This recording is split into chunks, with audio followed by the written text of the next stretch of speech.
अस्सलामुअलैकुम।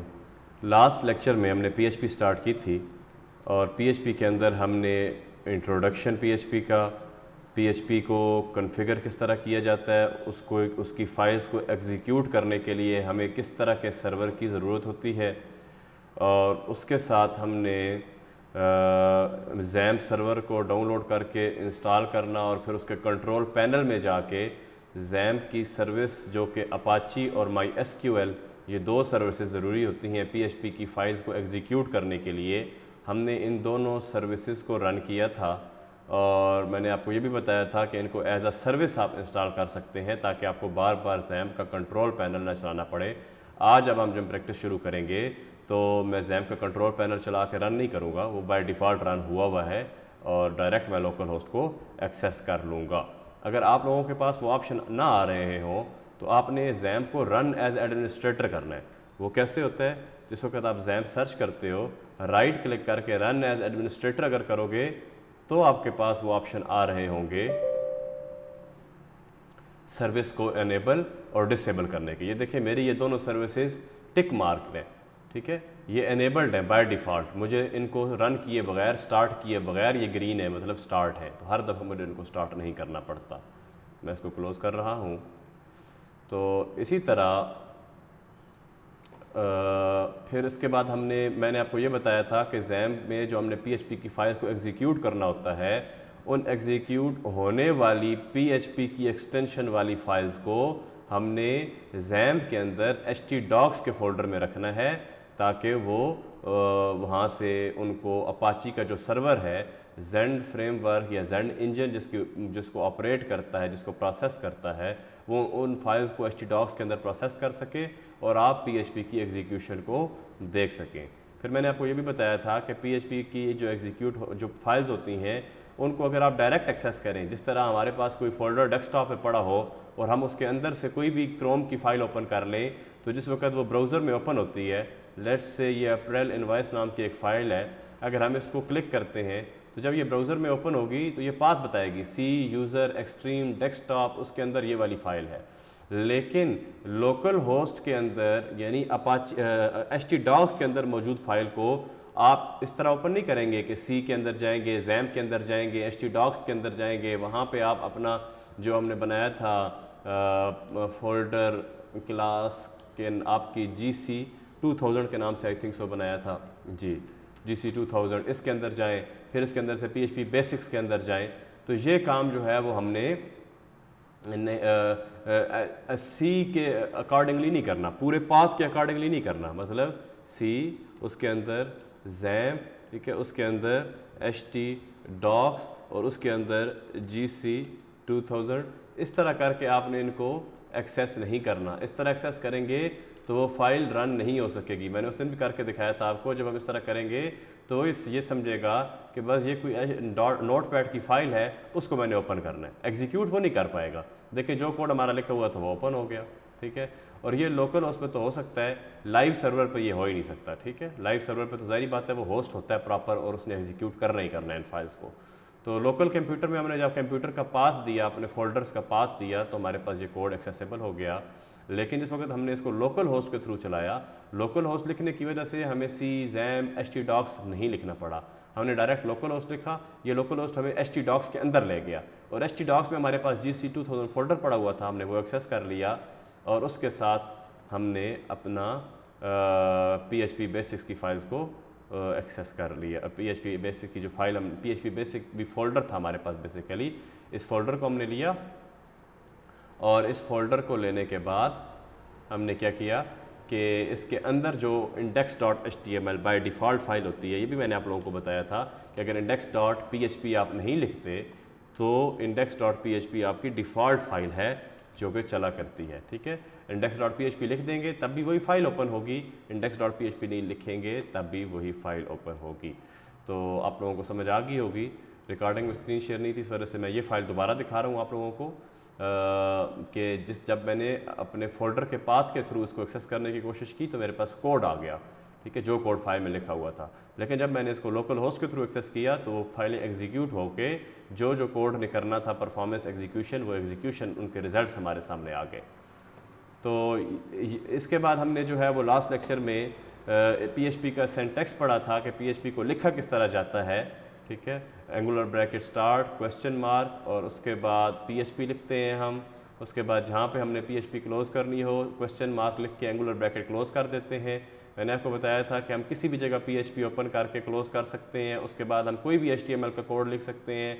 हम HTML के कोड के अंदर कहीं भी इन लाइन PHP लिख सकते हैं। और अगर इन लाइन हमने एको करवाना हो तो एको करवाने के लिए क्या किया जाता है, क्वेश्चन मार्क इक्वल का साइन डाला जाता है। Angular bracket start, question mark के बाद PHP, और इको की जगह आप सिंपली क्या लिख देते हैं, इज़ इक्वल टू। उसके बाद जो भी वेरिएबल जिसका आउटपुट लेना हो आपने, या जो भी आपने एक्सप्रेशन सॉल्व करनी हो वो आप लिख देते हैं, तो उनका आउटपुट आ जाया करता है। फिर हमने देखा था कि इसमें कमेंटिंग किस तरह की जाती है। Single line comment double forward slash से, multi line comment forward slash asterisk start, asterisk forward slash close से, और इसी तरह मैंने बताया था कि हम हैश लगा कर भी कमेंट कर सकते हैं। फिर मैंने आपको बताया था कि एक लाइन में अगर कोई कोड आपने कमेंट आउट करना हो तो भी आप मल्टी लाइन वाला सिंटैक्स कमेंटिंग का यूज़ करते हैं, अगर आपने लाइन के अंदर इनसाइड किसी जगह कोई कमेंट करना हो, जिस तरह ये मैंने अभी आपको कमेंट करके दिखा दिया।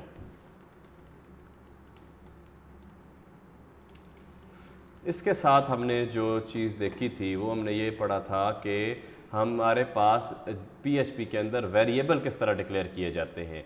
तो जावास्क्रिप्ट में तो हम वार या लेट का कीवर्ड लिखा करते थे, यहाँ पे हम $साइन डालते हैं, $साइन डाल के वेरिएबल का नाम लिख देते हैं, और वेरिएबल का नाम लिखने के बाद असाइनमेंट ऑपरेटर यूज़ करते हुए हम उसको कोई भी वैल्यू असाइन करवा देते हैं। वैल्यू जब भी असाइन करवाएंगे उसका मतलब है डाटा टाइप्स। तो डाटा टाइप्स कितनी तरह की है ये आज हम पढ़ेंगे। वेरिएबल के बाद हमने जो पढ़ा था वो ये देखा था कि इको से भी हमें आउटपुट मिल जाता है और हमें प्रिंट से भी आउटपुट मिल जाता है। हमने यहाँ पे किया था, प्रिंट से भी हमें आउटपुट मिल जाता है और इको से भी आउटपुट हमारे पास आ जाता है। तो ये कुछ चीज़ें हमने देखी थी जी। तो अभी हम क्या करेंगे, अभी हम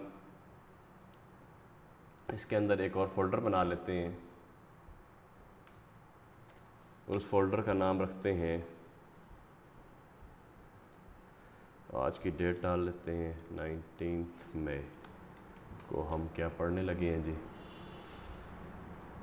19 मई के अंदर न्यू फाइल index.php के नाम से ही बनाएंगे।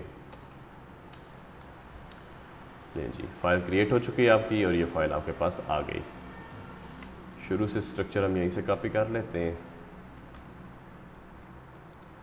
और यहाँ पे हम आके बॉडी को क्लोज़ करते हैं, यहाँ पे हम आके HTML को क्लोज़ करते हैं, इनकी इंडेंटेशन ठीक कर लेते हैं, ठीक है, और अपना PHP का कोड स्टार्ट कर देंगे हम।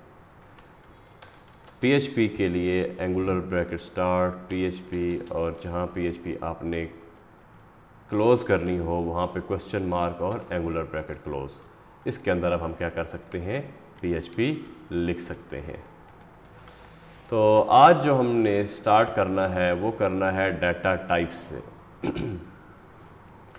डाटा टाइप्स मैंने आपको जावास्क्रिप्ट पढ़ाते वक्त बताया था कि डाटा टाइप्स जो हैं वो तकरीबन आलमोस्ट सब लैंग्वेजेस में एक जैसी ही होती हैं, बिल्कुल माइनर सा कोई डिफरेंस हुआ करता है उनमें।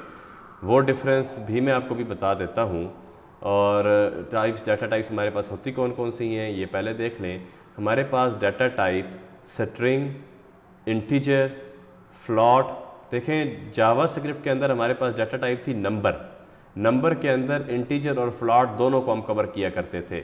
लेकिन PHP के अंदर हमारे पास नंबर्स नहीं है, बल्कि नंबर की जगह हम उन दोनों जो जावास्क्रिप्ट में हमने नंबर के चाइल्ड बनाए थे इंटीजर और फ्लॉट, यहाँ पे हम उनको डायरेक्ट डाटा टाइप कंसिडर करेंगे, ठीक है। इंटीजर के बाद जो हमारी दूसरी डाटा टाइप है, स्ट्रिंग के बाद जो हमारी दूसरी डाटा टाइप है वो है इंटीजर है, और इंटीजर के बाद जो हमारी डाटा टाइप है वो है फ्लॉट।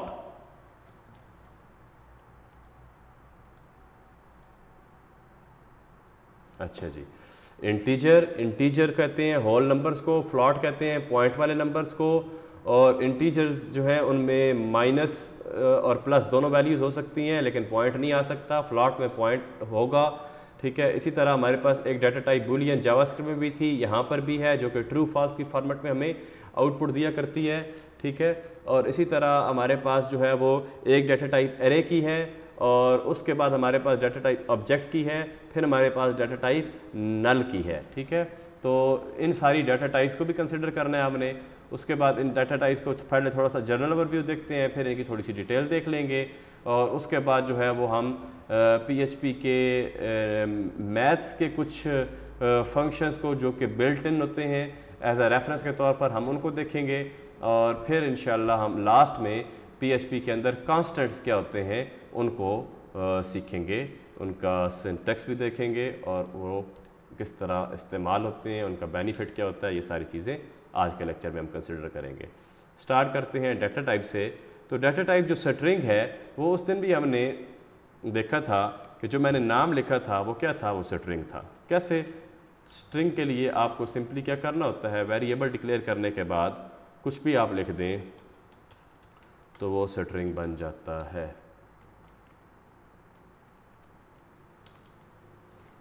ठीक है।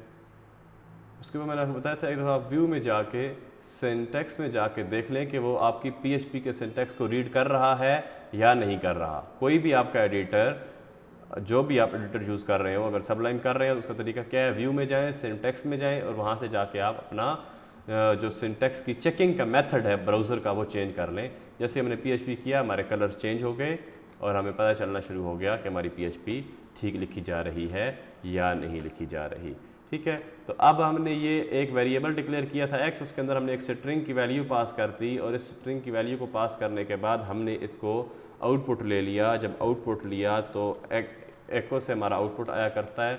मैंने आपको बताया था कि PHP में हर लाइन के एंड पे सेमीकोलन डालना फ़र्ज़ है, अगर नहीं डालेंगे तो आपको एरर आ जाएगा, ठीक है। इसलिए ये ज़रूरी चीज़ है, इसकी आदत लाज़मी बनानी है आपने। 19 मई के अंदर इंडेक्स वाली फाइल एक्सेस हो गई और हेलो वर्ल्ड आपका आउटपुट आ गया, ठीक है जी। ये होगी हमारे पास डाटा टाइप स्ट्रिंग। अब हम अगर आते हैं और दूसरे नंबर पे जो हमारी डाटा टाइप्स है वो है इंटीजर्स, ठीक है। तो इंटीजर्स को थोड़ा सा हम डिस्कस कर लेते हैं। इंटीजर कोई भी नंबर, ठीक है, जो पॉइंट के बगैर हो उसको इंटीजर कहा जाता है। एक्स ही के अंदर अगर आप वैल्यू स्टोर करवाते हैं कुछ भी, ठीक है, कोटेशन नहीं लगेंगी, कोटेशन लगाएंगे तो वो स्ट्रिंग बन जाएगी। अब अगर हमने ये चेक करना है कि इस नंबर की डाटा टाइप क्या है और इस नंबर की इस एक्स के अंदर वैल्यू क्या स्टोर है, तो हमारे पास यहाँ पे बिल्ट इन फंक्शन होता है PHP के अंदर। जब भी आपने डीबगिंग करनी हो या आपने थोड़ा सा एडवांस काम करना हो, कुछ चीज़ों को की वैल्यूज़ क्या हैं, उनकी डाटा टाइप्स क्या हैं, और उनसे आपने कुछ लॉजिक्स बनानी हो, तो हमेशा उस फंक्शन को हम यूज़ करते हैं।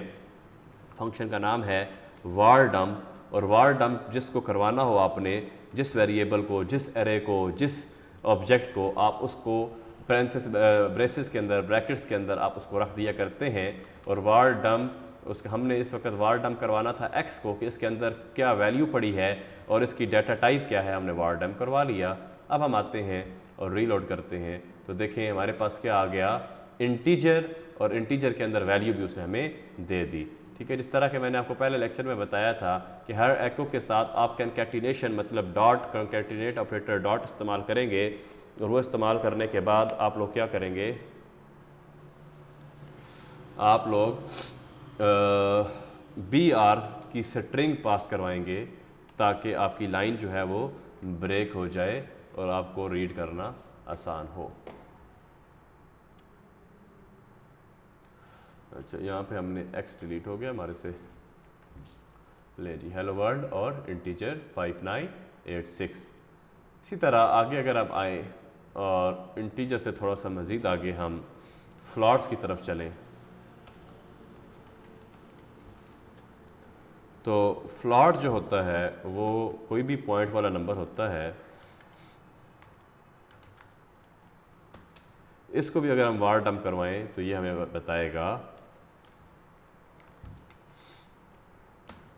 डाटा टाइप भी और उसके अंदर मौजूद वैल्यू भी, ठीक हो गया।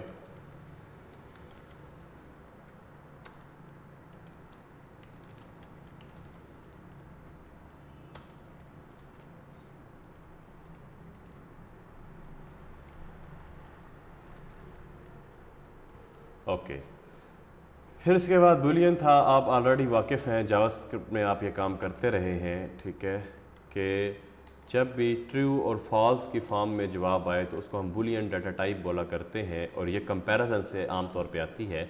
लेकिन अभी इसको चेक करवाने के लिए मैं अगर यहाँ पे x is equal to true लिख दूँ, ठीक है, और y वेरिएबल के अंदर फॉल्स लिख दूँ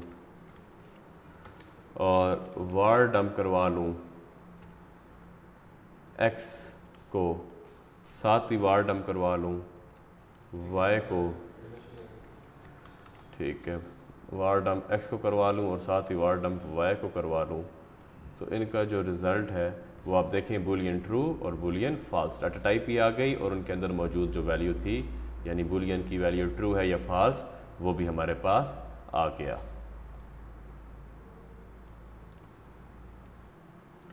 बुलियन के बाद हमारे पास जो डाटा टाइप है वो है अरेज। आप भी अपने कोड को अगर कमेंट आउट करेंगे अच्छे तरीके से तो उसको समझना किसी दूसरे डेवलपर के लिए आसान हो जाएगा। तो इसलिए आदत डालें, जो भी पीस ऑफ कोड आप लिख रहे हो उसको कमेंट कर दें कि ये जो इस से नीचे कोड हो रहा है ये किस पर्पज़ के लिए है, वेबसाइट के किस सेक्शन के लिए है, ठीक है। अगर स्लाइडर का कोड लिख रहे हैं तो स्लाइडर लिख दें, कंटेंट एरिया का कोड लिख रहे हैं तो कंटेंट एरिया लिख दें, साइड बार का लिख रहे हैं तो साइड बार लिख दें, यानी जिस भी स्पेसिफिक एरिया का कोड आप लोग लिख रहे हो उस एरिया से रिलेटेड कोई ना कोई कमेंट डाल दिया करें। और अगर कोई प्रोग्राम बना रहे हो जिसने कोई स्पेसिफिक ऑपरेशंस परफॉर्म करने हो, स्पेसिफिक रिजल्ट्स देने हो, तो जहाँ पे आप वो प्रोग्राम इनिशिएट करें, प्रोग्राम की डिटेल लिख दें, फिर जहाँ से आप यूज़र से इनपुट वगैरह ले रहे हैं वो बता दें, जहाँ पे रिजल्ट्स आ रहे हैं वो भी कमेंट आउट अलग कर दें। तो इससे क्या होगा कि किसी दूसरे बंदे को आपका कोड पढ़ना ईजी होगा, वो आसानी से उसको समझ सकेगा। तो अभी से इसकी आदत डालेंगे प्रैक्टिस के दौरान, तो जिस वक्त एक्चुअल प्रोजेक्ट करेंगे तो आदत बनेगी। जावास्क्रिप्ट में एरे लिखने का तरीका आप लोगों को अच्छी तरह से पता है कि हम नाम लिखकर वेरिएबल का, तो हम इक्वल के बाद क्या करते थे, स्क्वायर ब्रैकेट डाला करते थे, तो एरे बन जाया करता था। पीएचपी के अंदर आपने एरे का कीवर्ड लिखना है और एरे का कीवर्ड लिखने के बाद आपने डाटा टाइप जो भी आपकी है उसके अंदर वैल्यूज़ आपने पास करवाना शुरू कर देनी है। चूँकि एरेज जो होते हैं वो बेसिकली किसी एक चीज़ की एक प्रॉपर्टी के ऊपर होते हैं आम तौर पे। तो अभी ये जो एरे है, अगर हम इसको मज़ीद स्पेसिफिक करें एक प्रॉपर्टी के साथ, तो एरे नेम आएगा, तो इसमें हम कार्स नेम आएगा, तो कार के नाम ही इस एरे में हम लिखेंगे। कार की पावर का एरे अलग बनेगा, तो उसमें हम कार की पावर मतलब अपनी डाटा टाइप इंटीजर जो है वो इंक्लूड करवा लिया करेंगे। ठीक हो गया जी।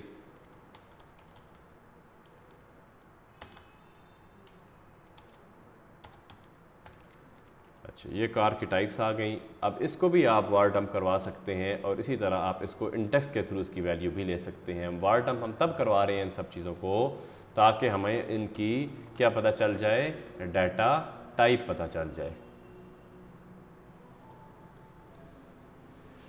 ठीक है जी, हमारे पास एरे आया जिसका जो इंडेक्सिंग थी वो 3 थी, 0 से शुरू होती है 3 तक जाती है। 0 नंबर पे क्या पड़ा है, वॉल्वो, 7 और उसके बाद 1 नंबर पे क्या पड़ा है, कोरोला। ठीक है, इनकी नंबर ऑफ स्ट्रिंग्स भी वो काउंट करके बता रहा है आपको। इसमें 5 स्ट्रिंग्स हैं, इसमें 7 स्ट्रिंग्स हैं, और जो थर्ड नंबर पे हमारे पास, जो सेकंड नंबर पे हमारे पास है, सेकंड इंडेक्स पे जो हमारे पास स्ट्रिंग है वो BMW है और उसके स्ट्रिंग की काउंट क्या है, 3।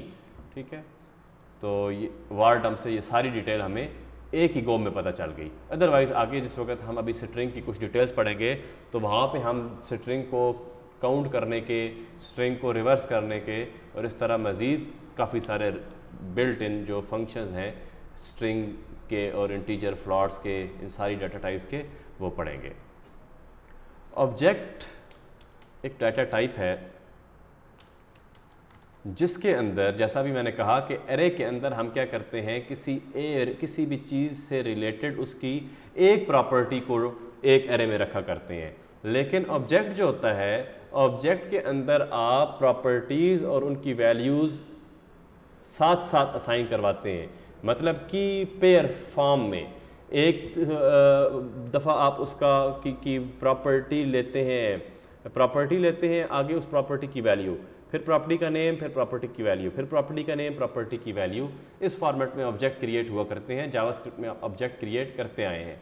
ठीक है, तो यहाँ पर भी हमें पहले सबसे पहले ऑब्जेक्ट के अंदर जो उसका मेथड है ना कि इस ऑब्जेक्ट ने करना क्या है वो डिफ़ाइन करते हैं, फिर हम उस ऑब्जेक्ट को क्रिएट करते हैं और उसके बाद फिर हम उस प्रोजेक्ट के अंदर मौजूद प्रॉपर्टीज़ को व्यू करते हैं। सबसे पहले प्रोजेक्ट का मेथड बताना है आपने, फिर उस प्रोजेक्ट को क्रिएट करना है, ऑब्जेक्ट को क्रिएट करना है। ऑब्जेक्ट क्रिएट किस तरह जावास्क्रिप्ट में हम किया करते थे, न्यू का कीवर्ड लगा के। आपको याद होगा मैंने आपको बताया था कि डेट जो है वो क्या है, वो एक ऑब्जेक्ट है और उस डेट को जिस वक्त हमने चेंज करना हो, उसके अंदर कोई भी चीज़ें ऐड करनी हो, तो हम क्या किया करते थे, हम उसके साथ न्यू का कीवर्ड लगाया करते थे। अब न्यू का कीवर्ड लगाने से वो ऑब्जेक्ट क्रिएट हो रहा है फर्दर प्रोसेसिंग के लिए। तो अभी हम सबसे पहले तो ऑब्जेक्ट जो है वो उसका मेथड डिक्लेयर करते हैं। मेथड डिक्लेयर करने के लिए आप क्या करेंगे, आप यहाँ पे क्लास का कीवर्ड यूज़ करेंगे। क्लास का कीवर्ड यूज़ करके आप ऑब्जेक्ट का नेम, जो कि हमारे केस में कार है, वो बताएंगे। उसके बाद आप फ्लावर ब्रैकेट्स यूज़ करेंगे। फ्लावर ब्रैकेट्स यूज़ करने के बाद आप यहाँ पे एक फंक्शन बना लें, ठीक है, और इस फंक्शन का कुछ भी नाम रख दें। हम इसका नाम रखते हैं कार मॉडल। फंक्शन आपको पता है कि ब्रैकेट डालें तो बनता है और उसके बाद हमें करली ब्रैकेट्स डालनी होती हैं। अब इसके अंदर फंक्शन कार मॉडल, इसके अंदर हम कोई छोटा सा एक प्रोसेस बता देते हैं। हम किसी भी कार का मॉडल जो है वो डिफ़ाइन कर देते हैं। दिस का कीवर्ड मैंने जावास्क्रिप्ट में भी एक्सप्लेन किया था, अभी दोबारा मैं एक्सप्लेन कर देता हूँ कि जिस वक्त हम दिस लिखते हैं ना, तो ये जो दिस होता है ये रेफ़र कर रहा होता है अपने पेरेंट ऑब्जेक्ट को। ठीक है, यहाँ पे या तो हमारे पास तरीका था कि हम कार डॉट मॉडल लिखते, क्या लिखते, कार डॉट मॉडल। लेकिन उससे भी ज़्यादा प्रोफेशनल तरीका क्या है कि आप दिस के इनसाइड आप क्या लिखेंगे, मॉडल। ठीक है, और उसको मॉडल को असाइन क्या करवाएंगे, कोई भी मॉडल यहाँ पे आप असाइन करवा दें। ठीक है, ये जी कार का मॉडल आ गया। अब ये हमारे पास क्या हो गया, एक बिल्कुल वेरी बेसिक सा ऑब्जेक्ट हमने बनाया जिसके अंदर हमने मेथड, एक ऑब्जेक्ट का मेथड हमने डिक्लेयर कर दिया। अब हम इस ऑब्जेक्ट को, अगर इस मेथड को यूज़ करना चाहते हैं तो हमें इस मेथड को यूज़ करने के लिए इस ऑब्जेक्ट को डिक्लेयर करना पड़ेगा। डिक्लेयर करने के लिए हमारे पास जो कीवर्ड है वो न्यू का है। ठीक है, और न्यू के बाद आपने जो ऑब्जेक्ट का नाम है वो आप लगाएंगे यहाँ पे।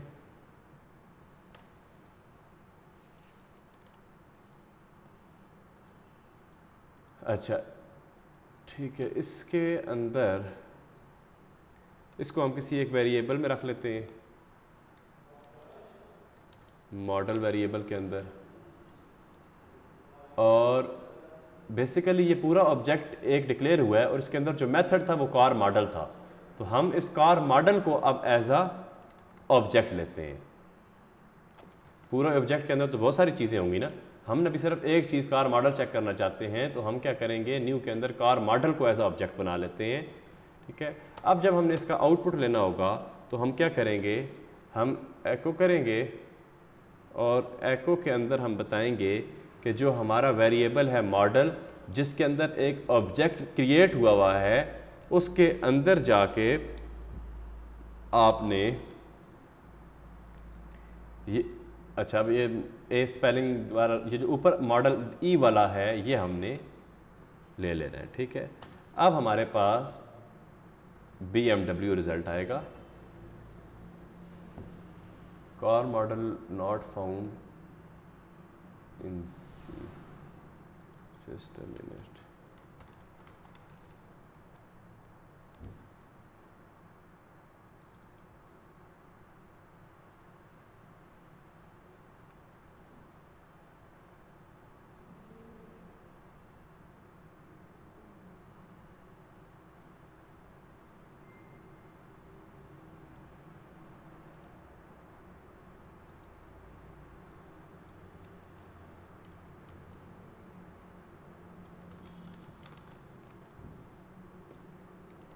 अनडिफाइंड प्रॉपर्टी कह रहा है जी, वो कार की प्रॉपर्टी ये है ही नहीं।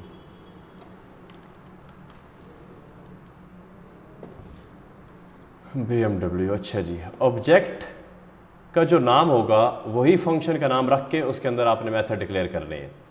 अगर आपने यहाँ पे ऑब्जेक्ट का नाम car model function car model है, तो ऑब्जेक्ट भी जो आप बनाएंगे वो भी क्या बनाएंगे, कार मॉडल।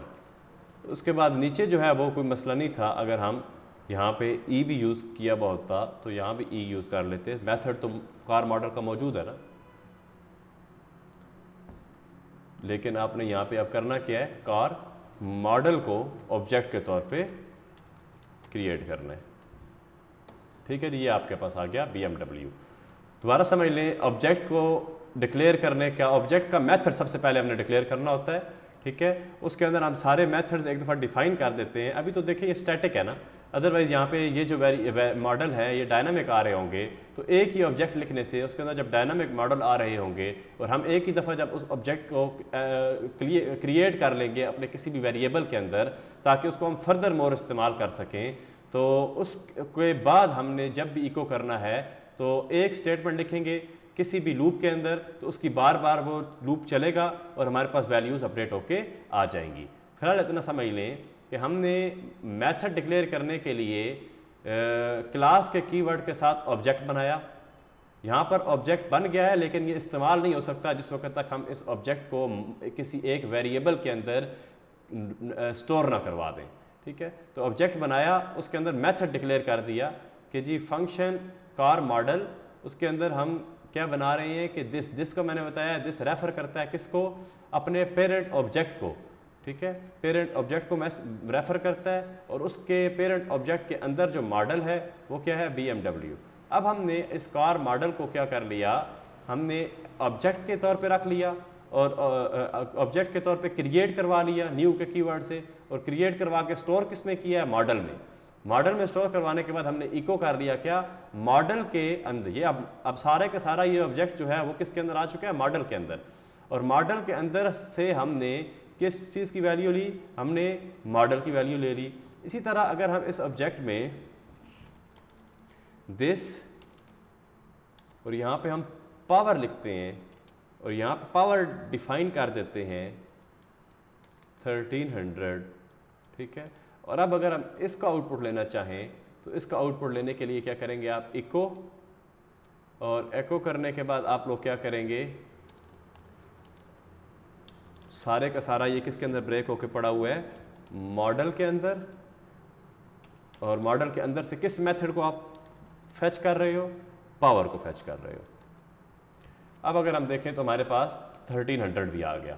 इसी तरह ये अभी भी बहुत बेसिक है, किसी भी एक ऑब्जेक्ट के अंदर मुख्तलिफ तरह की किसी एक चीज़ की वैल्यूज़ हो सकती हैं, उसकी प्रॉपर्टीज़ हो सकती हैं। ठीक है, अगर अब कार है तो कार की जितनी भी रिक्वायर्ड चीज़ें होती हैं वो हम सारी इसी फंक्शन के अंदर रखेंगे। क्या क्या हो सकती हैं, मॉडल हो सकता है, उसकी पावर हो सकती है, उसका मेक ईयर हो सकता है, उसकी बॉडी टाइप हो सकती है, ये जितनी भी चीज़ें होंगी वो सारी हम इसी फंक्शन के अंदर रखते जाएंगे। और एक ही दफ़ा उस फंक्शन को हम किसी एक वेरिएबल में रख लेंगे और उस वेरिएबल के अंदर से, अब जब वेरिएबल में रखते हैं ना किसी भी ऑब्जेक्ट को न्यू के कीवर्ड के थ्रू, तो वो एरे की फॉर्मेट में आ जाता है और उसको हम फिर इस मेथड से फेच कर सकते हैं, उसका रिजल्ट देख सकते हैं। तो ये डाटा टाइप थी ऑब्जेक्ट। अब जो डाटा टाइप है हमारे पास नल, जिस वक्त भी कोई रिजल्ट नहीं आएगा तो हमारे पास डाटा टाइप जो है वो नल रिटर्न हो जाएगी। आप सिंपली क्या करें कि x को फ़िलहाल यहाँ पे नल लिख दें, और जैसे कि मैंने आपको पहले बताया था कि ये जो लैंग्वेज है ये केस सेंसिटिव नहीं है, नल बड़ा लिखें या छोटा लिखें, उसको वार डंप करने पर जो उसका रिज़ल्ट आएगा वो नल ही आएगा, डाटा टाइप नल ही आएगा। ठीक है,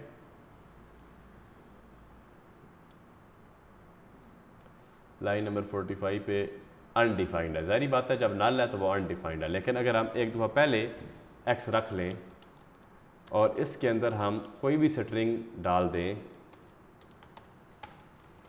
उसके बाद जिस वक्त हम उसको अपडेट करते हैं तो क्या होता है, ठीक है, जब भी हमने डिक्लेयर भी किया है लेकिन जैसे ही वैल्यू नल आएगी तो वो आपको वार्निंग और एरर में और नोटिस में फ़र्क होता है। ये सिर्फ नोटिस है, हमने चूँकि PHP के एरर एनेबल्ड किए हुए हैं अपनी लर्निंग की वजह से कि हमें जो भी एरर नज़र आए, जिस वक्त हम एरर को डिसेबल कर दिया करते हैं तो फिर नोटिस और वार्निंग्स नहीं आया करती, ठीक है। अब ये सिर्फ नोटिस है कि आपके एक्स लाइन नंबर 46 पे जो आपने यूज़ किया है वो सॉरी ये नोटिस भी चला जाएगा। अभी ये नोटिस आया क्यों था, क्योंकि हम क्या कर रहे थे, हम एक्स को कैपिटल ले रहे थे और कैपिटल एक्स हमने कहीं भी डिक्लेयर नहीं किया हुआ। वेरिएबल की नेमिंग के लिए ये चीज़ आपने जहन में रखनी है कि वैसे तो ये लैंग्वेज क्या है कि सेंसिटिव नहीं है। अगर आप इफ़ का कीवर्ड बड़ा लिखें या छोटा लिखें एक ही मतलब है, नल बड़ा लिखें छोटा लिखें एक ही मतलब है, एको बड़ा लिखें छोटा लिखें एक ही मतलब है। लेकिन वेरिएबल का नाम देते वक्त आप लोगों ने लाजमी तौर पर यह ध्यान रखना है कि अगर आपने बड़ा वेरिएबल का नाम डिक्लेयर किया है तो आप कॉल भी, एको भी, वार डंप भी वेरिएबल का नाम बड़ा ही करवाएंगे, ठीक है। तो आप लोगों ने इस चीज़ का ध्यान रखना है कि अगर वेरिएबल के नाम के अंदर आपने ये चीज़, क्योंकि वेरिएबल के नेम जो होते हैं वो केस सेंसिटिव ही हुआ करते हैं।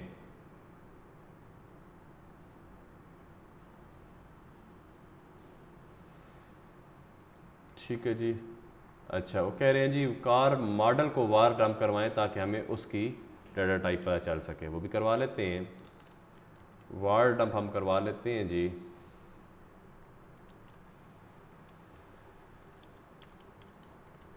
कार के मॉडल को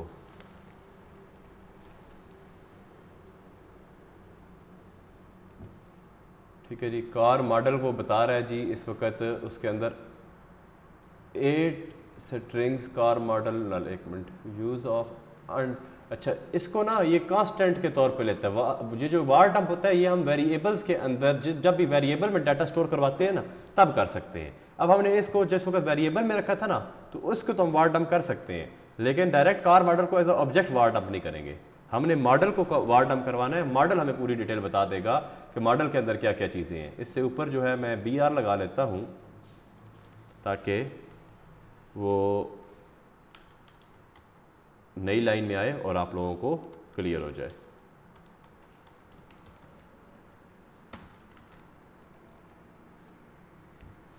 ले जी, ऑब्जेक्ट है, ठीक है। देखें हमने इस वेरिएबल के अंदर न्यू के कीवर्ड में ऑब्जेक्ट स्टोर करवाया है।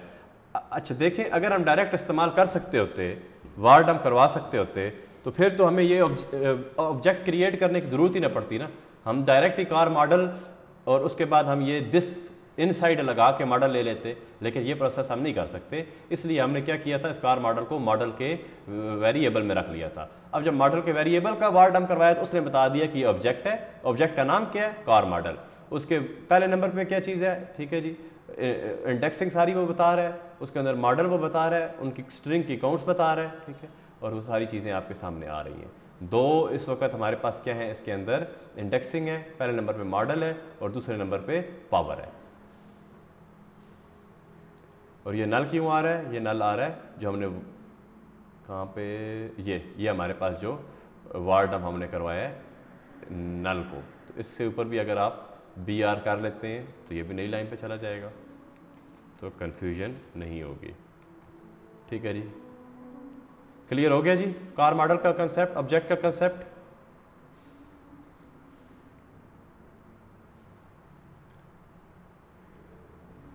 क्यों जाज़ेब भाई, कोई कन्फ्यूजन है अभी इसमें? जी, मेथड बताना है हमने मॉडल के अंदर, फिर मॉडल को ऑब्जेक्ट क्या, ऑब्जेक्ट ने किस मेथड के थ्रू काम करना है, ठीक है। ये सारे मेथड्स डिफाइन हो रहे हैं इसके, और उसके बाद हमने उस पूरे ऑब्जेक्ट को उठा के रख देना है एक वेरिएबल में। इससे क्या होता है, यहाँ पे जो ये पहले ऑब्जेक्ट कहते हैं हम इसको भी क्रिएट करना ही है।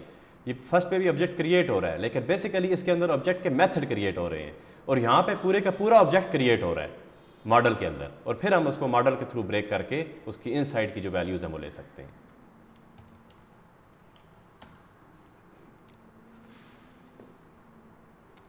ठीक है, ये हमारे पास जी डाटा टाइप्स थी कुछ। अब हम थोड़ी सी डिटेल देखते हैं स्ट्रिंग की, कि स्ट्रिंग के जो बिल्ट इन फंक्शंस हैं वो किस तरह इस्तेमाल किए जा सकते हैं। तो हम दोबारा ऊपर चले जाते हैं और इस जगह पे जाके हम स्ट्रिंग के फंक्शंस जो बिल्ट इन हैं उनको थोड़ा सा देख लेते हैं। तो एक तो है हमारे पास स्ट्रिंग की लेंथ का फंक्शन, जो कि आपको वार डंप तो वैसे ही बता देता है, लेकिन अगर वार डंप ना हो तो हम क्या करते हैं, हम इको करके इको के अंदर स्ट्रिंग की हम लेंथ strlen को यूज़ करते हुए हम स्ट्रिंग लेंथ का फंक्शन लेते हैं। उस फंक्शन के अंदर आर्गूमेंट x पास करवाते हैं, क्योंकि अभी हमने यहाँ पे x ही स्ट्रिंग ली हुई है, और इस x की अब हमारे पास क्या आ जाएगी, लेंथ आ जाएगी। ये आपके पास आ गई लेंथ, ठीक है जी, x की। इसके एंड पे भी br करवा देते हैं।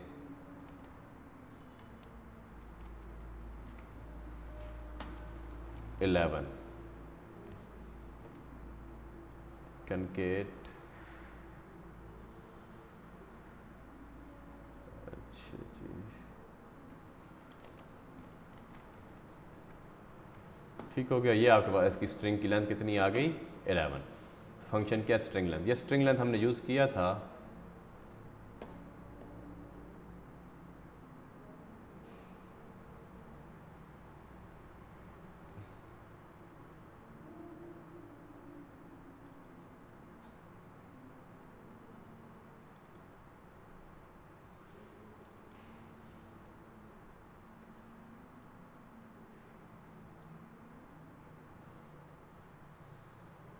आप ना, ये आपका बना ही, ये कांस्टेंट है, ये ऑब्जेक्ट नहीं है जी। आप दोबारा देखिएगा, ये use of undefined constant, car model को वो एज अ कांस्टेंट ले रहा है। अभी तक आपने इस कार मॉडल को किसी वेरिएबल में रखा नहीं है, आई थिंक सो, इस वजह से कोई मिस्टेक हो रही है। लेटर ऑन चेक कर लेते हैं। अच्छा, स्ट्रिंग की लेंथ आ गई। इसी तरह हम क्या कर सकते हैं, वर्ड काउंट, ठीक है। वर्ड काउंट के अंदर भी आप सेम ही फंक्शन, सेम एको की स्टेटमेंट उठा लें और यहाँ पे फंक्शन चेंज कर दें। फंक्शन क्या लिखेंगे आप, स्ट्रिंग str से वर्ड word और उसकी काउंट। यहाँ ये हमें वर्ड काउंट बता देगा। वर्ड काउंट कितने वर्ड्स हैं, 2 वर्ड हैं, तो ये आपको आउटपुट क्या देगा, 2। इसी तरह हमारे पास स्ट्रिंग के अंदर और जो फंक्शन हैं, वो स्ट्रिंग को रिवर्स करने के लिए एक फंक्शन है हमारे पास। पूरी की पूरी स्ट्रिंग हमारी उल्टी हो जाएगी। हेलो वर्ल्ड की जगह DLROW फिर स्पेस OLLEH आ जाएगा। और ये काम जब करना पड़े हमें इस तरह का, तो हम क्या यूज़ करते हैं, स्ट्रिंग रिवर्स। ये हमारे पास स्ट्रिंग रिवर्स हो गई, उल्टी हो गई, ठीक है। उसके बाद स्ट्रिंग रिवर्स के साथ हमारे पास स्ट्रिंग की पोजीशन है कि अगर आप किसी चीज़ की पोजीशन फाइंड करना चाहें तो वो कैसे करेंगे। आप लिखेंगे स्ट्रिंग POS और उसके बाद आप बताएंगे कि x के अंदर, ठीक है, x के अंदर वर्ल्ड कहाँ पे लिखा हुआ है, लेट्स से, ठीक है। तो ये आपको क्या कर देगा, पोजीशन बता देगा कि कितनेवें नंबर पे वर्ल्ड मौजूद है, छठे नंबर पे, ठीक है। 0 1 2 3 4 5 और छठे नंबर पे W मौजूद है। पता चला कि इंडेक्सिंग जो है वो इसकी भी स्ट्रिंग की 0 से स्टार्ट होती है। तो 6 नंबर पे हमारे पास वर्ल्ड स्टार्ट हो रहा है, 6 नंबर से, 6 नंबर इंडेक्स पोजीशन से। तो ये स्ट्रिंग की पोजीशन आ गई। अच्छा, अब एक इंटरेस्टिंग चीज़ है वो ये कि अगर आपने स्ट्रिंग को रिप्लेस करना हो तो str_replace का फंक्शन यूज़ करते हैं।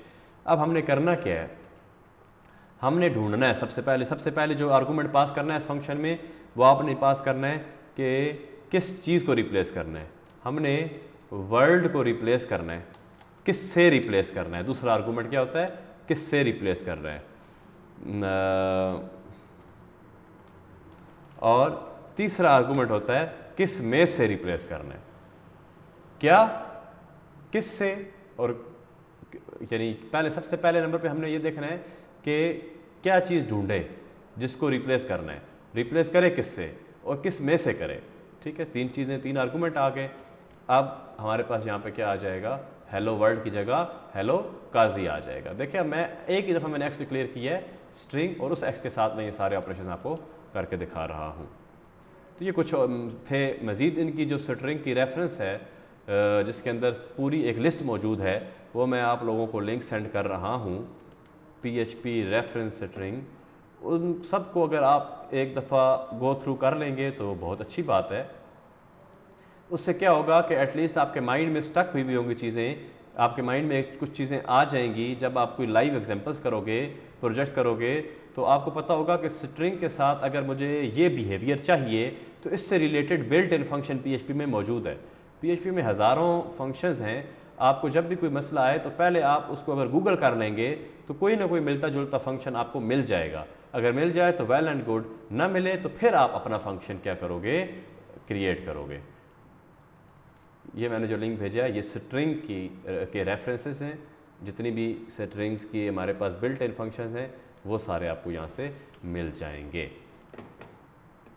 अब हम आते हैं जी स्ट्रिंग के बाद इंटीजर्स और फ्लॉट्स पे, जो कि नंबर्स के अंदर आया करते हैं, लेकिन अलग अलग डाटा टाइप्स हैं। इंटीजर डाटा टाइप अलग है, फ्लॉट डाटा टाइप अलग है।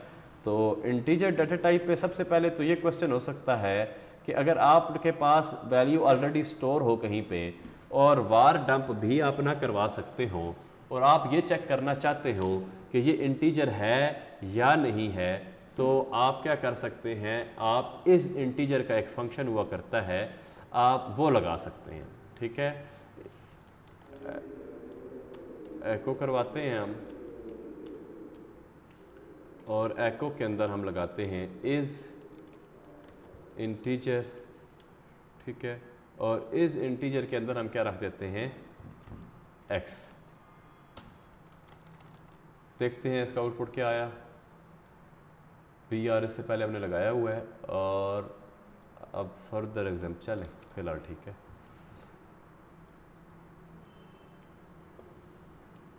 ठीक है जी, हमारे पास कहाँ पे आया ये चेक करने के लिए हम क्या करते हैं, हम यहाँ पे इज़ इंटीजर लिख देते हैं और इसको कॉन्केट करवा देते हैं। इज़ इंटीजर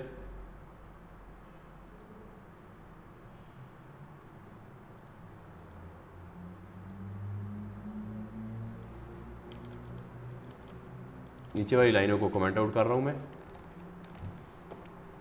और उसके बाद BR भी लगा रहा हूँ।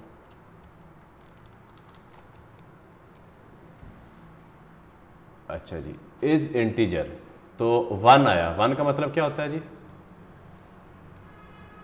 बोले शाबाश। 1 का मतलब क्या होता है, ट्रू होता है। ठीक है, तो ट्रू और फॉल्स हमारे पास यूँ आ गए।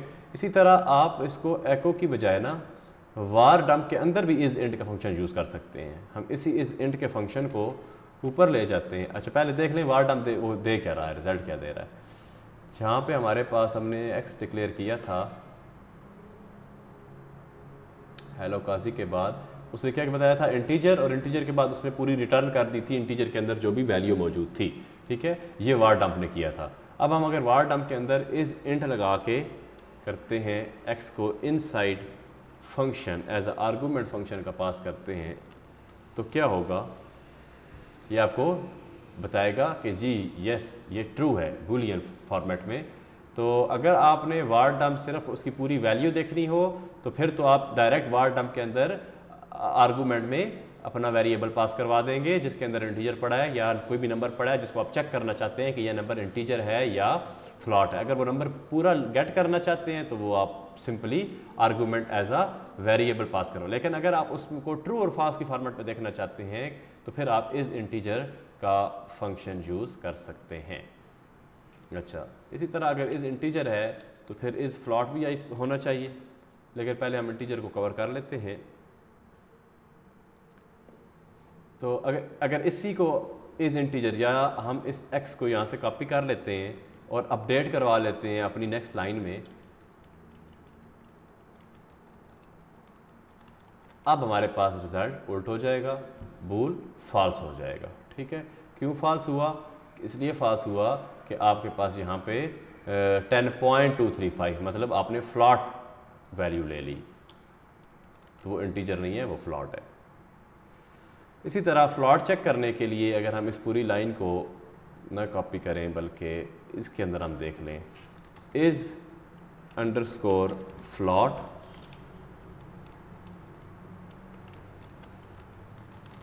तो ये आपको बता देगा यहाँ पे कि बूल ट्रू, ठीक है जी ये फ्लॉट है। तो ये थे जी हमारे पास कुछ इसके। अच्छा, इसी तरह अगर हमने ये देखना हो कि कोई नंबर इन्फिनिट तो नहीं है, ठीक है, कोई भी नंबर है वो इन्फिनिट तो नहीं है, तो उसके लिए जो हमारे पास फंक्शन होता है वो क्या होता है, हम इसी नंबर को, ये जो हमने लिया है, इसी को इन्फिनिटी चेक कर लेते हैं। तो इसकी इन्फिनिटी चेक करने के लिए इज़ अंडरस्कोर इनफिनिट लिखते हैं हम, ठीक है। इनफिनिट भी लिख सकते हैं आप पूरा लफ्ज़, और आप सिर्फ फिनिट भी लिख सकते हैं। दोनों तरीके आपके पास मौजूद है, दोनों फंक्शंस बिल्ट इन है, जो भी आप यूज़ करना चाहें।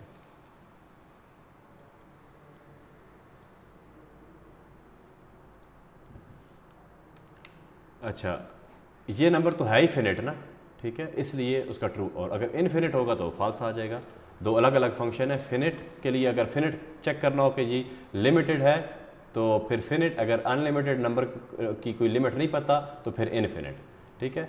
अब इसलिए इसकी लिमिट तो पता है ना हमें 10.235, ये 5 डिजिट्स हैं, ठीक है, तो 5 हैं जिस वक्त, तो इज़ इनफिनिट क्या देगा, रिटर्न करेगा फॉल्स, ठीक है। लेकिन अगर हम इसको इनफिनिट बना दें तो इनफिनिट बनाने के लिए हम क्या कर सकते हैं, हम यहाँ पे 1.9 का एक्सपोनेंट ले लें अगर 411 और इसको देखें तो क्या आया, बूल ट्रू आ गया, ठीक है जी। ये इनफिनिट नंबर है, ठीक है, एक बहुत बड़ा नंबर है, इनफिनिट है, इसका एक्सपोनेंट कैलकुलेट क्योंकि इस पर भी लिमिट्स हैं। जिस तरह मैंने आप लोगों को बताया था कि जावा स्क्रिप्ट में 17 डिजिट्स जो हैं वो हम लोग मैनेज कर सकते हैं।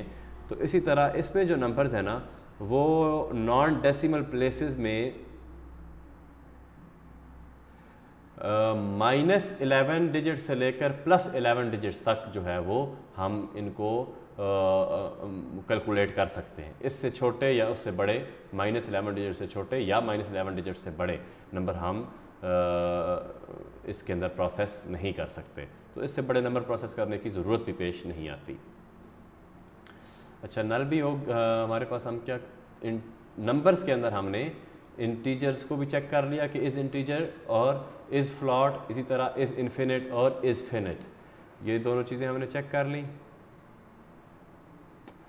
अब एक होता है हमारे पास नॉट अ नंबर, ठीक है। नॉट अ नंबर अगर आपने चेक करना हो तो जिसको हम NaN भी कहते हैं, ठीक है। जब भी कोई भी मैथमेटिकल कैलकुलेशन जिस वक्त कोई रिज़ल्ट आपको नहीं देगी ना, तो अब आपके पास नॉट अ नंबर आ जाएगा, ठीक है। जब भी इम्पॉसिबल कोई भी मैथमेटिक्स की एक्सप्रेशन आप रिजॉल्व करना चाहेंगे जो कि पॉसिबल नहीं होगी, तो नॉट अ नंबर वो आउटपुट दे देगा। जिस तरह के अगर हम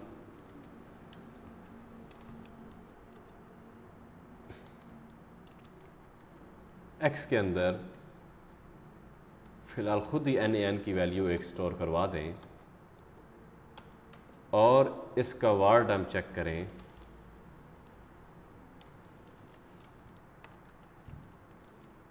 तो ये आपको बताएगा ये नॉट अ नंबर है, constant not a number. Warning है, रिजल्ट तो दे रहा होगा हमें। एको BR भी करवा लें और कनकेट करवा के NaN भी लिख दें ताकि पता चले कि कहाँ पे हो रहा है और क्या हो रहा है, और इसके बाद भी BR करवा दें। ठीक है जी, ये आ गया हमारे पास स्ट्रिंग है, इसको इसने एज ए स्ट्रिंग लिया है।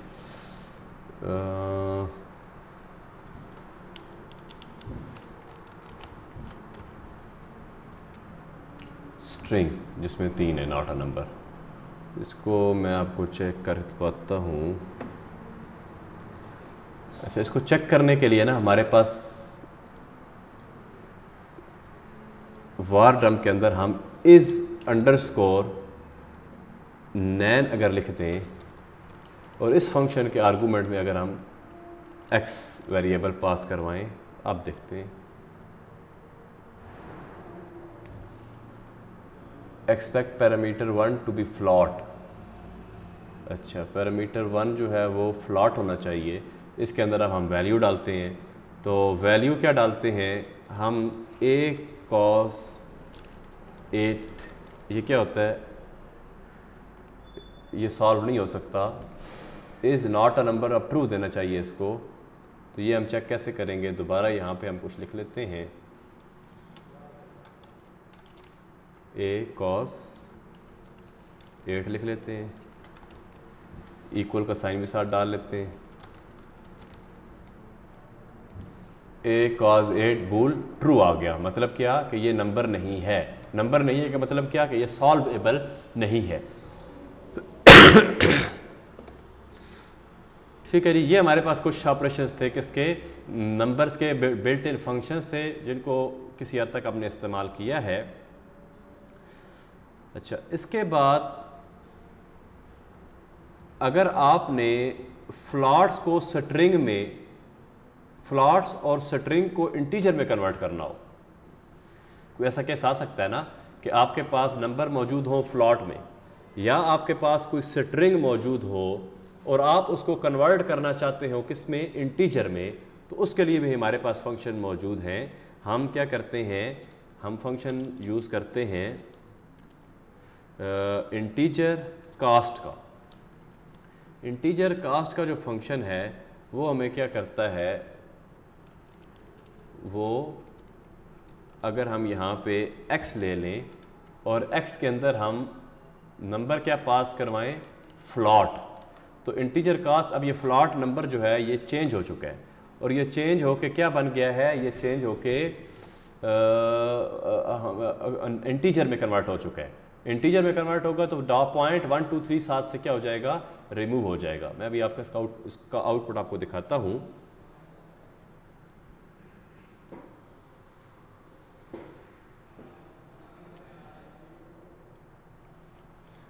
प्रॉपर जो इसका सिंटेक्स होगा वो कुछ इस तरह होगा। आप यहाँ पे कोई भी वेरिएबल ले लेते हैं, हम वेरिएबल z ले लेते हैं और वेरिएबल z के अंदर हम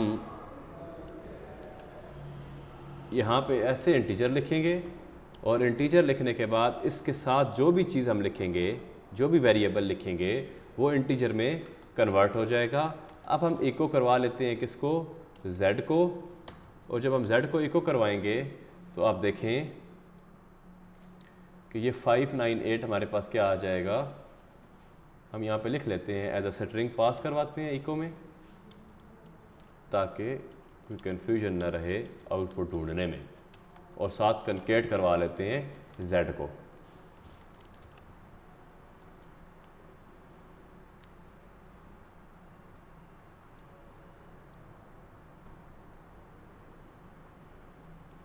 z को वेरिएबल बना लें,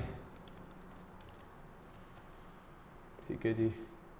तो क्या हुआ हमारे पास, यहाँ पे इक्वल लिख दें और यहाँ पे फिर कनकेट करवा के BR लिख लें।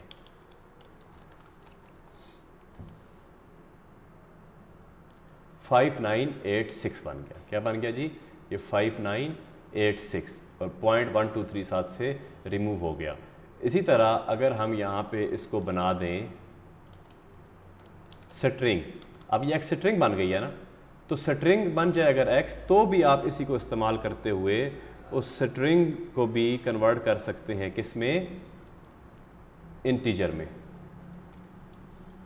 देखें सेम ये रिजल्ट रहेगा, देखें रिजल्ट सेम रहा। पता ये चला कि अगर आपके पास स्ट्रिंग हो या आपके पास फ्लॉट नंबर हो, उसको आप इंटीजर में कन्वर्ट कर सकते हैं सिंपली उसको उसके साथ इंट लगा के, इंट का कीवर्ड लगा के, ठीक है, ब्रैकेट्स के अंदर। तो ये मेथड है हमारे पास कन्वर्ट करने का, इसकी कास्ट को चेंज करने का।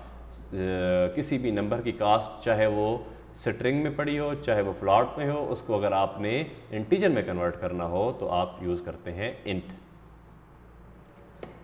नेक्स्ट हमारे पास मैथमेटिक्स के कुछ बिल्ट इन फंक्शंस हैं जो जावास्क्रिप्ट में भी हम देख चुके हैं, दोबारा हम देख लेते हैं नॉट अ नंबर के बाद। अगर आपने यहाँ पे पाई की वैल्यू लेनी हो, जावास्क्रिप्ट में तो आपको पता है कि आप ऑलरेडी लेते रहे हैं, तो जिस तरह आप जावास्क्रिप्ट में पाई की वैल्यू लेते रहे हैं इसी तरह आप यहाँ भी पाई की वैल्यू ले सकते हैं। जस्ट सिंपली पाई का फंक्शन कॉल करेंगे, पाई की वैल्यू आ जाएगी।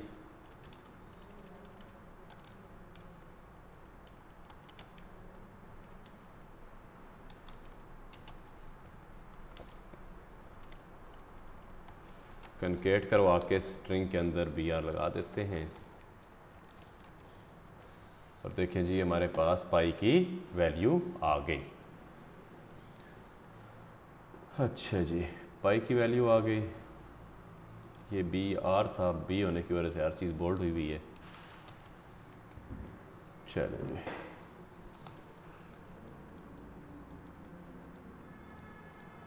पाई की वैल्यू। इसी तरह और हमारे पास जो मैथमेटिक्स के कुछ बिल्ट इन फंक्शन हैं कि अगर आपके पास नंबर मौजूद हों बहुत सारे, आप उनमें से मिनिमम और मैक्सिमम निकालना चाहें तो उसका जो मेथड है वो ये है कि आप एको करें, मेन का फंक्शन कॉल करें, ये मैथ का फंक्शन है, ठीक है, और इसके अंदर आप अपनी जितनी भी, चाहे वो कोई एरे है जिसके अंदर सारे नंबर पड़े हैं तो वो एरे यहाँ पे लिखते हैं, नहीं है कोई एरे तो आप यहाँ पे नंबर पास करवा दें मैनुअली, 0, 10, 20, 200, -500, 600, ठीक है। तो अब इसमें मिनिमम नंबर कौन सा है, ठीक है, जो नंबर इसमें मिनिमम होगा वो हमारे पास रिजल्ट में आ जाएगा। तो मिनिमम नंबर माइनस वाला ही होना चाहिए। ले जी, मिनिमम नंबर -500 था जो कि हमारे पास रिजल्ट में आ गया।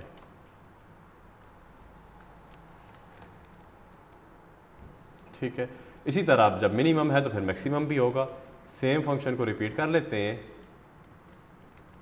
और मिन की जगह क्या यूज़ करते हैं, मैक्स। रीलोड, तो मैक्सिमम नंबर कौन सा है जी, 600। देखें बाकी 600 है जी, 600 है, ठीक है। तो ये हमारे पास दो मजीद फंक्शन थे मिनिमम एंड मैक्सिमम के। इसी तरह एब्सोल्यूट हमारे पास एक यहाँ पे फंक्शन होता है। एब्सोल्यूट का फंक्शन क्या करता है, एब्सोल्यूट का फंक्शन किसी भी माइनस वाली वैल्यू को प्लस में कन्वर्ट कर देता है। एब्सोल्यूट -7.5 अगर हम लिखते हैं जी, अच्छा जी,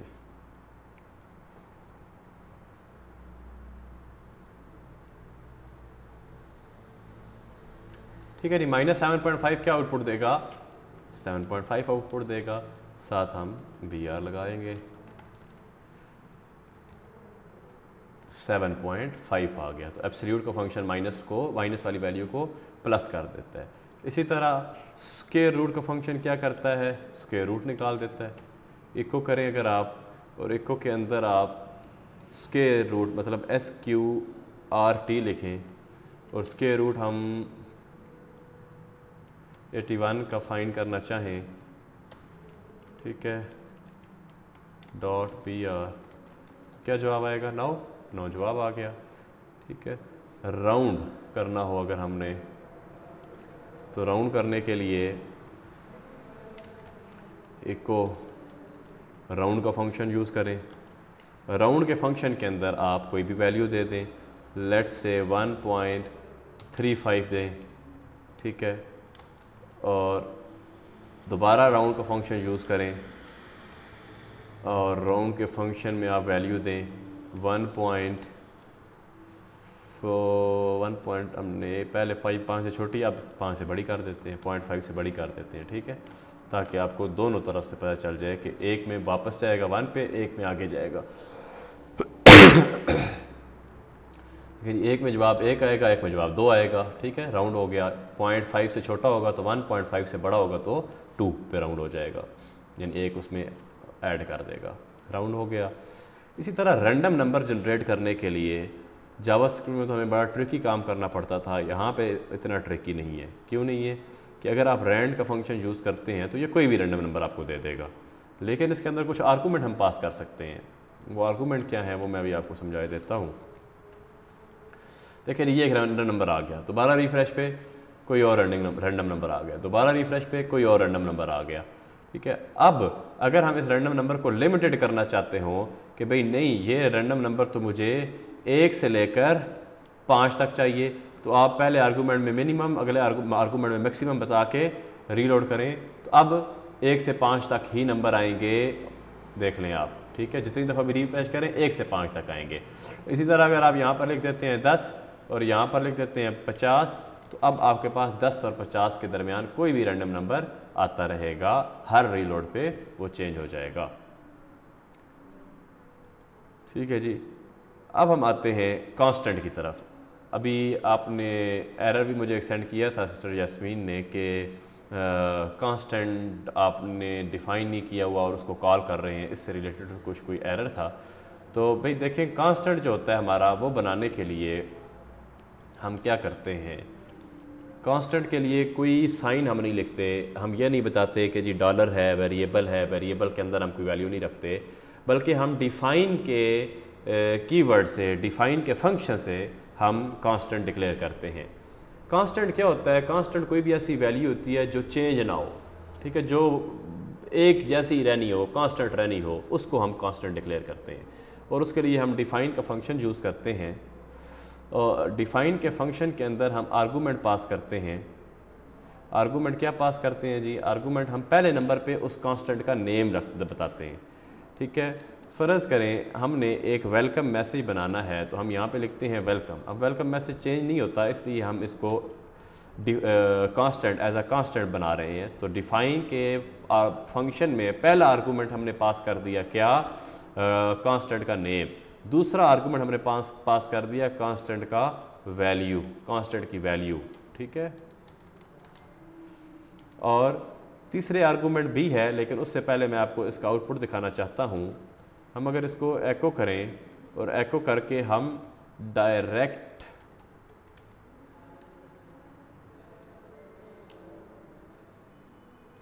क्या लिखें? वेलकम लिखें।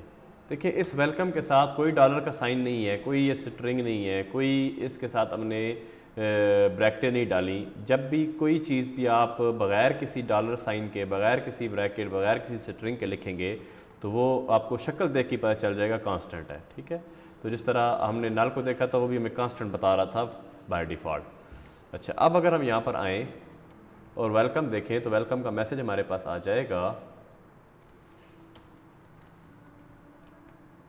ठीक है, वेलकम टू जेम्स कैंपस। ठीक है, तो वेलकम टू जेम्स कैंपस हमारे पास आ गया। अब इसमें जो तीसरा आर्गूमेंट है वो मैं आपको समझा देता हूँ। तीसरा आर्गूमेंट है इसके केस सेंसिटिव को मैनेज करने के लिए। अभी देखें, वेलकम टू जेम्स कैंपस लिखा हुआ आ रहा है ना। अब अगर इस वेलकम को मैं बड़ा कर दूँ,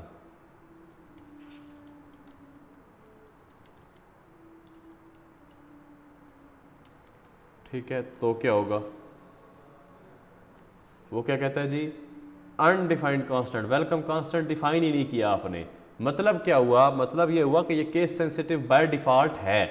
अब वेलकम हमने लिखा तो बड़े वेलकम से एक्सेस नहीं हुआ, कैप्स लॉक पे वेलकम से, ठीक है, कैपिटलाइज करने से वो एक्सेस नहीं हुआ। क्यों? वो कहता है जी वो डिफाइन ही नहीं है।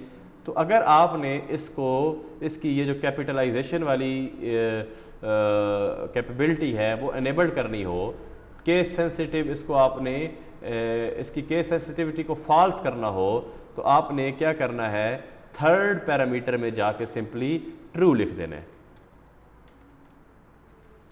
कि जी ये केस सेंसिटिव नहीं है। ठीक है, आपने क्या बताना है कि इसकी केस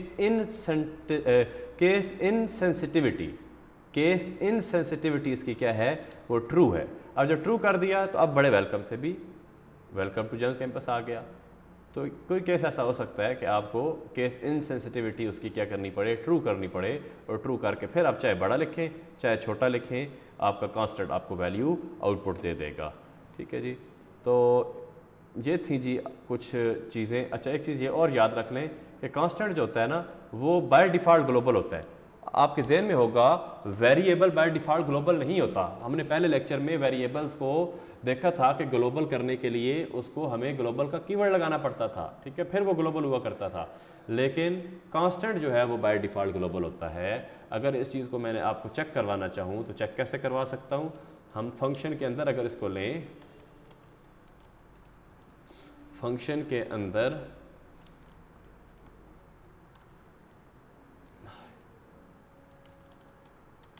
माई कांस्टेंट के नाम से हम फंक्शन बनाते हैं और इस फंक्शन के अंदर हम रख देते हैं को वेलकम, और इस फंक्शन को हम इन्वोक करवा लेते हैं।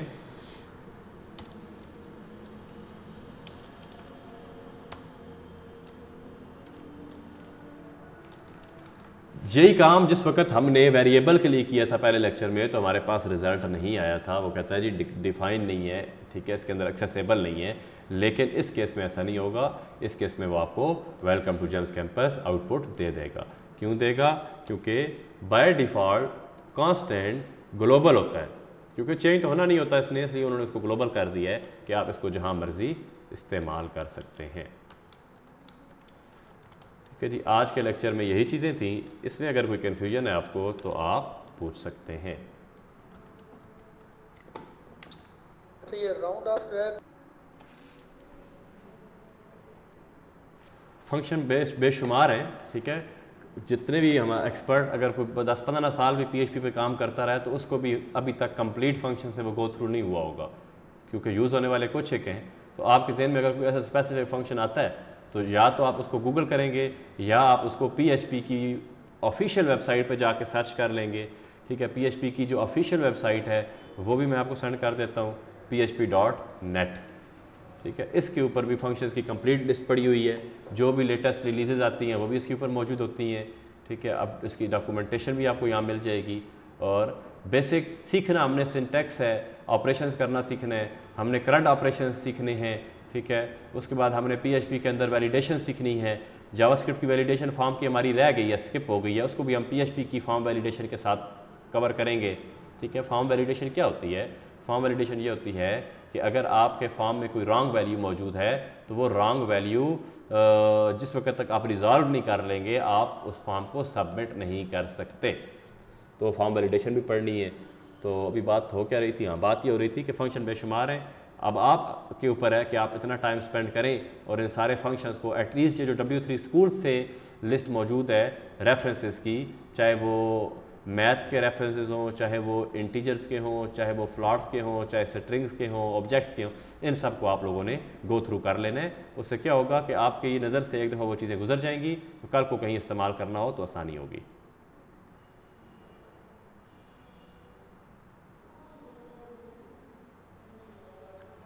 अच्छा, PHP की जो इम्पोर्टेंस है ना जी, वो समझ लें कि PHP इम्पॉर्टेंट क्यों है।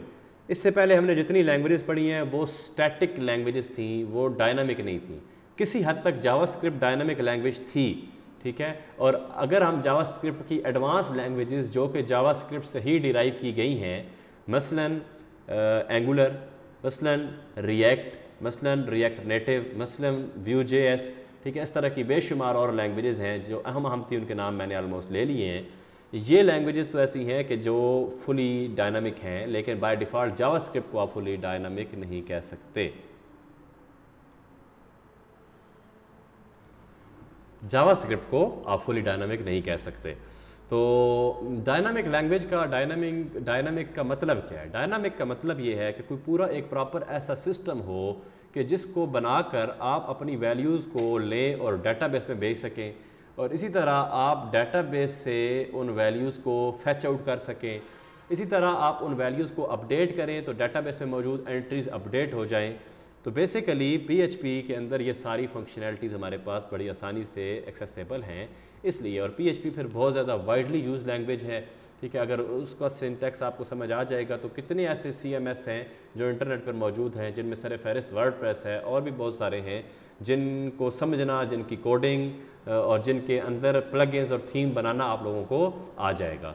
तो इसलिए PHP जो है वो अहम भी है और बाकी लैंग्वेजेस से डिफरेंट भी है। बज़ाते ख़ुद जो है ना वो PHP कोई बहुत ज़्यादा पावरफुल नहीं है। PHP प्रोग्रामिंग के लिहाज से पावरफुल है। PHP डेटाबेस की लिंकिंग, डेटाबेस में वैल्यूज़ भेजने और उनसे फैच आउट करने, उनको अपडेट करने के लिए पावरफुल है। लेकिन डिज़ाइनिंग के लिए हमें PHP के साथ सहारा लेना पड़ेगा। HTML, CSS, जावास्क्रिप्ट, इन तीनों के बगैर डिज़ाइनिंग नहीं हो सकती। फ्रंट एंड जितना होगा वो इन तीनों से हो रहा होगा, HTML, CSS, जावास्क्रिप्ट। हाँ, बूटस्ट्रैप एक फ्रेमवर्क है वो इनेबल करवा लें, एम्बेड करवा लें आप, तो आपका डिज़ाइन और अच्छा हो जाएगा। इसी तरह और जो है वो आपके पास चीज़ें हैं इस तरह की, जिस तरह गूगल मटेरियल एक, जिस तरह बूटस्ट्रैप है इसके अगेंस्ट हमारे पास गूगल मटेरियल की भी एक लाइब्रेरी है, एक फ्रेमवर्क है जो हमारे डिज़ाइंस को अच्छा करने में मदद करता है। और इसी तरह ये इन चीज़ों के थ्रू आपका फ्रंट एंड खूबसूरत हो जाएगा, आपका एडमिन का जो फ्रंट लेआउट है, जो शक्ल नज़र आ रही है वो अच्छी हो जाएगी, लेकिन फंक्शनैलिटी ऑब्वियसली PHP ही ऐड करेगा। तो ये डिफरेंस है जी। कोई और क्वेश्चन?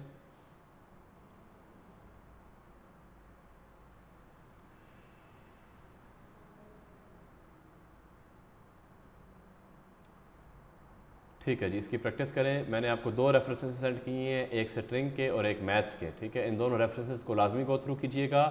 और अब अगर हमने PHP पढ़ना शुरू कर दी है और आप लोगों के जहन में ये हो कि जी बस अब हमने यही पढ़नी है और इसी की प्रैक्टिस करनी है, पीछे जो हमने चीज़ें पढ़ ली हैं HTML, CSS और जावास्क्रिप्ट, उसको कुछ करने की ज़रूरत अब नहीं है, तो आप लोग भूल में हैं, ठीक है, अपना नुकसान करेंगे। आपने उन चीज़ों को छोड़ना नहीं है। रोज़ की बेस पे घंटा 2 घंटा आप टाइम अपना शेड्यूल बनाएं, अपना टाइम टेबल बनाएं और आप मुख्तलिफ़ डिज़ाइंस पिंटरेस्ट से देखें, आप मुख्तलिफ़ डिज़ाइन के आइडियाज़ freepik.com से देखें और उनको कन्वर्ट करें, उनकी कन्वर्जन करें आप PSD2 या डिज़ाइन2 या इलस्ट्रेटर की फ़ाइल, जो भी फाइल आपके पास है, इमेज है, JPG है, उसको आप HTML को, CSS को, बूटस्ट्रैप, जावास्क्रिप्ट को इस्तेमाल करते हुए कन्वर्ट करें, ताकि आप लोगों की प्रैक्टिस होती रहे, आपकी स्किल्स इंप्रूव होती रहें। अगर ये काम आप नहीं करेंगे तो कल को जिस वक्त हमने काम शुरू करना है तो उस वक्त काम तो शुरू हो जाएगा, प्रोजेक्ट तो मैक्सिमम कोई आप जब रिक्वेस्ट भेजना शुरू करेंगे तो रिजल्ट आउटपुट आना शुरू हो जाएगा, क्लाइंट आपके साथ इंटरेक्ट करेंगे, लेकिन आपने उनको डिलीवर क्या करना है, अभी प्रैक्टिस कर रहे होंगे तो कुछ डिलीवर कर सकेंगे। इसलिए कॉन्फिडेंस भी आप में तब भी आएगा जब अभी प्रैक्टिस करेंगे। तो जो लैंग्वेज हमने पढ़ ली हैं उनकी प्रैक्टिस लाजमी करते रहें और साथ साथ जो हम नई चीज़ें पढ़ रहे हैं उनको भी गो थ्रू किया करें। बहुत शुक्रिया, थैंक यू वेरी मच, अल्लाह हाफिज़।